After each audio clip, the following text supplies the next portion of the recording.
Assalamualaikum warahmatullahi wabarakatuh. Nama saya Puju Nur Fitria, mahasiswi Manajemen Pendidikan Islam Selain Sultan Abdurrahman Kepulauan Riau. Pada kesempatan kali ini, Puji akan membuat video review untuk mata kuliah Sosiologi Pendidikan oleh dosen pembimbing Yozi Ramadeni, MSI. Dan Puji mengambil materi tentang pendidikan dalam perspektif fungsional Emile Durkheim. David Emile Durkheim merupakan salah satu pencetus sosiologi modern. Ia lahir di Prancis pada tanggal 15 April 1858 dan meninggal pada tanggal 15 November 1917.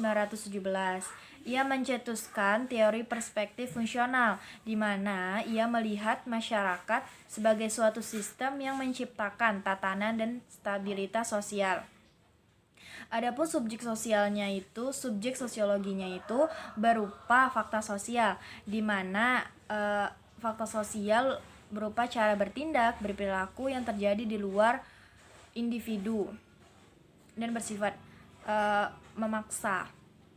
Adapun sifat-sifat dari fakta sosial ini ada 3. Yang pertama itu eksternal, yaitu berasal dari pertimbangan-pertimbangan dari luar diri individu. Dan yang kedua itu bersifat kohersif atau memaksa. Jadi setiap individu ini harus menaati, menghormati, dan mengikuti apapun yang ada di aturan-aturan yang ada di masyarakat. Yang ketiga adalah general atau bersifat menyeluruh dan umum. Jadi fakta sosial ini bersifat untuk umum, untuk semua masyarakat, bukan hanya individu tertentu.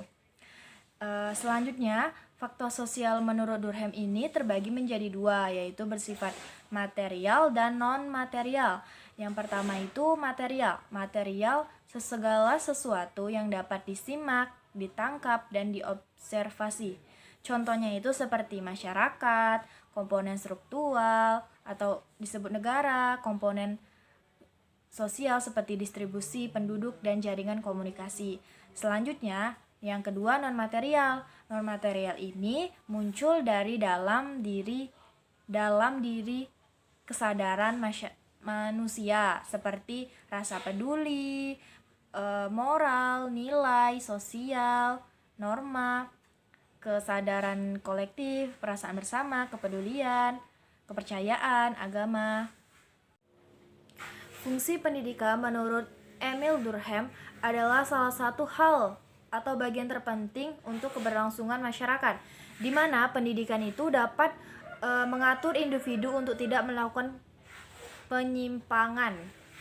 Selanjutnya, hubungan pendidikan dengan kesadaran kolektif atau kesadaran nilai-nilai masyarakat saling berkaitan satu sama lain, di mana kesadaran kolektif ini merupakan suatu kesepakatan yang terdapat dalam suatu hubungan masyarakat.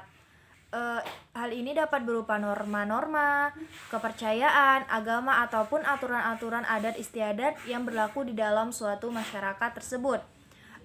Kemudian masyarakat merupakan individu-individu yang saling bergantung atau saling memerlukan satu sama lain, sehingga setiap individu ini pasti mencari atau menentukan pembagian kerjanya itu disesuaikan dengan kebutuhan yang ia inginkan.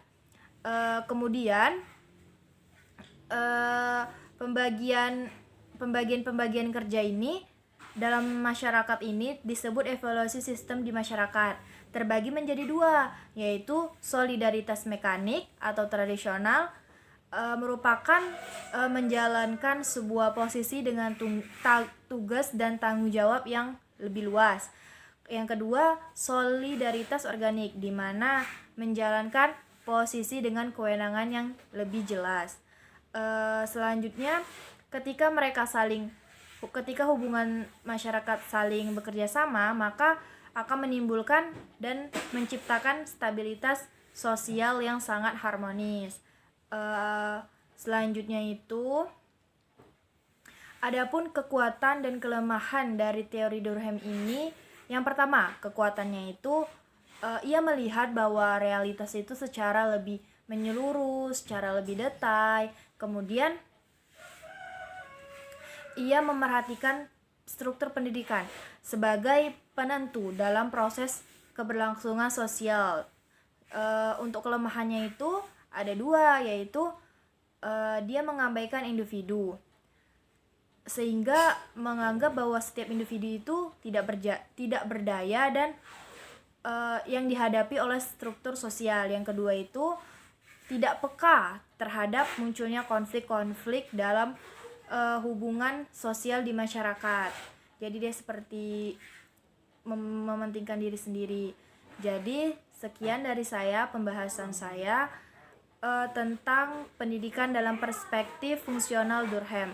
Semoga bermanfaat dan sekian dari saya. Terima kasih. Wassalamualaikum warahmatullahi wabarakatuh.